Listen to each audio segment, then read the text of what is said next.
नमस्कार, मैं हूं कुमार अनिल। कर्नाटक के बेलगावी में आज कांग्रेस की रैली थी। जय बापू, जय भीम, जय संविधान रैली। रैली का नजारा अद्भुत था। जहां तक आपकी नजर जाए आप देखिए, सबके सिर पर गांधी टोपी। गांधी गांधी गांधी टोपी। तो ये अद्भुत नजारा था और ये भी अपने आप में एक संदेश देने वाला था। मैं बात करूंगा कि प्रियंका गांधी, राहुल गांधी को जाना था लेकिन वो नहीं गए, उनकी तबीयत खराब है। तो प्रियंका गांधी उनके बदले गई और प्रियंका गांधी ने आज एक योद्धा के रूप में भाषण दिया। मैंने उनके भाषण में न सिर्फ भाषण देने की शैली में देखा बदलाव, वो काफी आक्रामक थी लेकिन बहुत शांत भी थी। वो कोई उग्र शब्दों का इस्तेमाल नहीं कर रही थी, अपशब्दों का इस्तेमाल नहीं कर रही थी, कोई झूठ फरेब नहीं बोल रही थी, लेकिन बहुत ही आक्रामक बोल रही थी। और खास बात उनकी, उनके भाषण की तीन खास बातें मैंने नोट की, जिसमें पहली तो बहुत ही महत्वपूर्ण है। वो ये है कि एक देश में भारतीय जनता पार्टी ने और आरएसएस ने एक ऐसा खेल खेला है कि बड़ी बड़ी बातें भी सामान्य कर दी गई हैं। आप झूठ बोलें, आप आज कुछ बोलें और कल पलट जाएं, इसको भी सामान्य बना दिया गया है, जबकि आप बड़े पद पर हो सकते हैं। तो जो पदों की जिम्मेदारी होती थी, जो नैतिकता होती थी समाज में, राजनीति में, वो नैतिकता को खत्म कर दिया गया है और लोगों ने इसको स्वीकार कर लिया है कि भाई तो ये तो राजनीति है, राजनीति में तो चलता है। ये कह के झूठ बोलना, वादा करके वादा नहीं निभाना और उकसाऊ बात बोलना, तनाव पैदा करने वाली बातें बोलना, गाली गलौज की बात करना, अपमान करने वाली बात, किसी मुख्यमंत्री का अपमान कर देना, दिल्ली में महिला मुख्यमंत्री के खिलाफ जिस तरह से बयान दिया गया, तो ऐसी बातें कह के कि उसने बाप बदल लिया, देख आपने सुना होगा कि कितना अभद्र ढंग से उन पर कमेंट किया गया। तो ये सारी चीजों को सामान्य कर दिया गया है। प्रधानमंत्री नरेंद्र मोदी प्रधानमंत्री हैं और उन्होंने कहा कि ये मंगलसूत्र ले जाएंगे, छीन के ले जाएंगे, तो ऐसी बातों को भी सामान्य बना दिया गया। प्रियंका गांधी ने राजनीति में ये जो अनैतिकता है, भ्रष्टाचार है, गाली गलौज है, अभद्रता है और सड़ी हुई विचारधारा है, उसको जो सामान्य बनाने की कोशिश हो रही है भारतीय जनता पार्टी के जरिए, आरएसएस के जरिए, उस पर हमला बोला प्रियंका गांधी ने। ये बहुत महीन लड़ाई है और ये कठिन लड़ाई है, ये विचारधारात्मक लड़ाई है जो प्रियंका गांधी ने आज वहां छेड़ दी।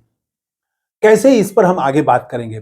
दूसरी बात कि प्रियंका गांधी बोली और बहुत आक्रामक बोली, लेकिन उन्होंने भाजपा और आरएसएस के लिए कोई मौका नहीं दिया कि वो उनके भाषण के किसी अंश को लेके और वो मानहानि का मुकदमा कर सकें या उनके खिलाफ कोई सोशल मीडिया में अभियान चला सकें। तो बेदाग भाषण दिया, कोई मौका नहीं दिया भारतीय जनता पार्टी को। और तीसरी बात कि प्रियंका गांधी और मल्लिकार्जुन खड़गे ने भी, दोनों नेताओं ने भारतीय जनता पार्टी और संघ की जो विचारधारा का मूल है, जो कहते हैं कि राजा की जान तोते में बसती थी, तो आरएसएस और भाजपा की विचारधारा, उसकी जान, आरएसएस और भाजपा की जान कहां है, उसकी विचारधारा में है। और वो विचारधारा क्या है, इस पर हमला किया प्रियंका गांधी ने और मल्लिकार्जुन खड़गे ने भी। वो ले आए पुरानी बातें, 1942 का वो लेके आए कि कैसे उस समय जो है जनसंघ के नेता, वो उस समय तो जनसंघ नहीं था, वो आरएसएस और इस विचारधारा वाले एक नेता ने 1942 का आंदोलन का विरोध किया था और अंग्रेजों को पत्र लिख के कहा था कि इस आंदोलन को, 1942 के आंदोलन को कमजोर करना जरूरी है और कैसे कमजोर किया जाएगा वो बता रहे थे पत्र में। तो मल्लिकार्जुन खड़गे ने भी उनकी विचारधारा पर हमला किया। तो आइए सबसे पहले हम बात करते हैं कि प्रियंका गांधी ने जो एक महीन लड़ाई छेड़ी है, वो बहुत कठिन लड़ाई है, लेकिन वही सबसे जरूरी है। ये जो आज हमारे देश में नैतिकता का संकट हो गया है, भ्रष्टाचार को भी लोग आम मान लिए हैं। आज आप किसी को भ्रष्टाचारी कहें और कल उसके साथ आप दोस्ती करने लगे, आज आप कुछ बोलें कल कुछ बोलने लगे, इसीलिए वॉशिंग मशीन भी कहा जा रहा है, लेकिन ये सब व्यंग में कहा जाता है, वॉशिंग मशीन है उनके पास। प्रियंका गांधी ने ये सवाल को संविधान से जोड़ा और बहुत खूबसूरती से जोड़ा। उन्होंने कहा कि हम संविधान को बचाने के लिए लड़ रहे हैं, आरएसएस वाले संविधान को, बीजेपी वाले संविधान को कमजोर कर रहे हैं। तो क्या ये सिर्फ राजनीतिक लड़ाई है?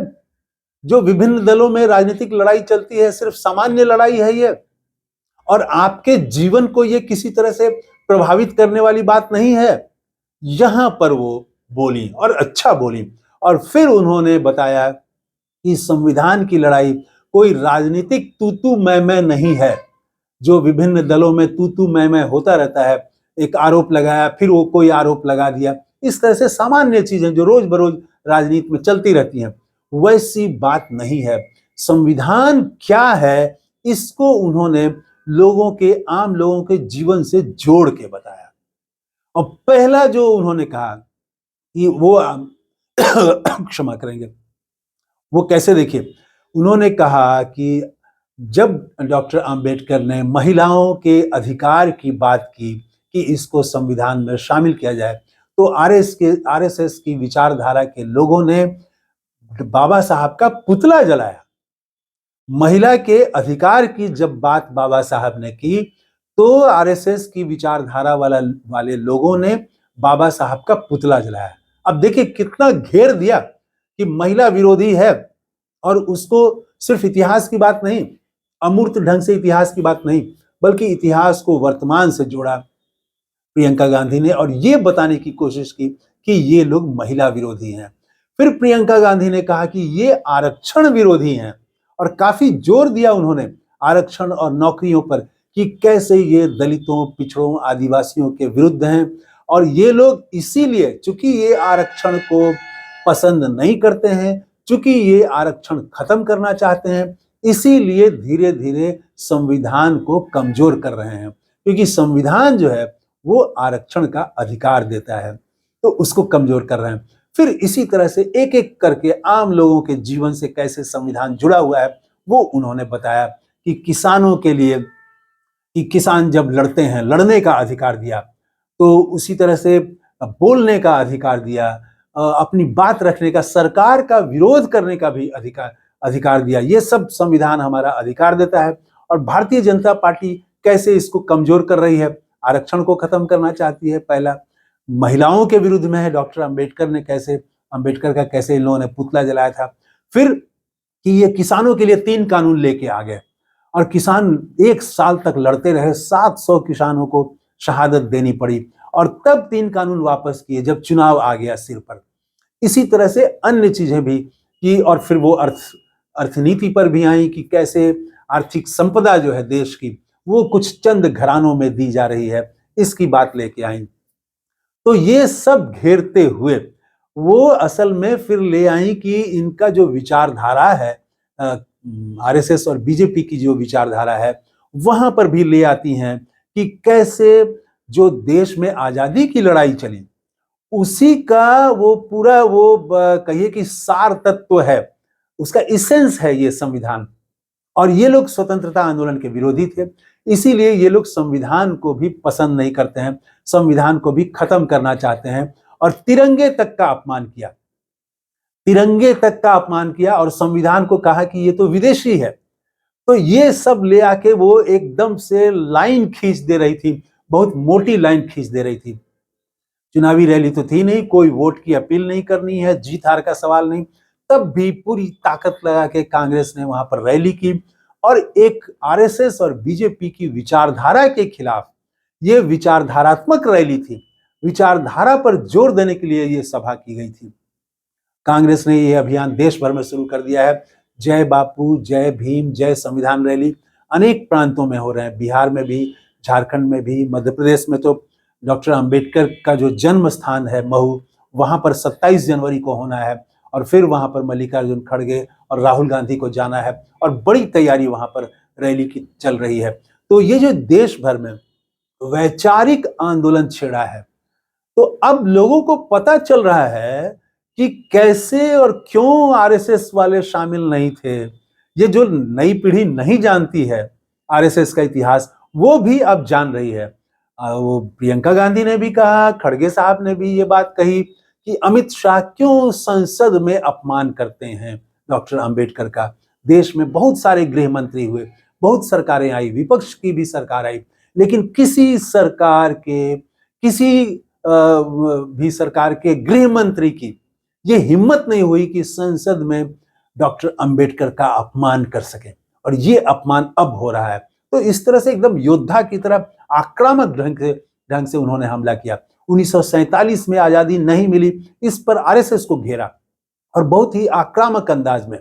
तो ये जो कांग्रेस ने शुरू किया है, देश भर में विचारधारात्मक अभियान शुरू किया है, तो नई पीढ़ी अब जानने लगी है कि 1942 में आरएसएस क्या कर रहा था, 1942 के पहले वो क्या कर रहे थे, 1900 आजादी मिलने के बाद उन्होंने क्यों तिरंगा अपनाने से इनकार किया, उनकी क्या भूमिका थी, लोकतंत्र के बारे में, महिला अधिकार के बारे में आरएसएस की क्या सोच है। ये सब बातें अब कांग्रेस ले जा रही है, और ये ही असली लड़ाई है, विचारधारात्मक लड़ाई जो कांग्रेस ने छेड़ दी है। तो बेलगावी के बाद अब अंबेडकर, बेलगावी का भी बहुत महत्व है। आप जानते हैं कि वहां महात्मा गांधी पहली और आखिरी बार कांग्रेस के अध्यक्ष बने थे, और कांग्रेस को एक राजनीतिक इकाई ही नहीं बल्कि सामाजिक बदलाव का माध्यम बनाने के लिए महात्मा गांधी ने कई प्रस्ताव दिए थे। वहीं सत्याग्रह की बात आई थी, सर्वोदय की बात आई थी, और अब बेलगावी के बाद महू मध्य प्रदेश का, जहां पर डॉक्टर अंबेडकर का जो जन्म स्थान है, वहां से फिर डॉक्टर अंबेडकर जय भीम की बात होगी, समानता और न्याय की बात होगी, सामाजिक न्याय की बात होगी। इस वीडियो में इतना ही। आप अपनी राय जरूर बताइएगा। थैंक यू, धन्यवाद, जय हिंद।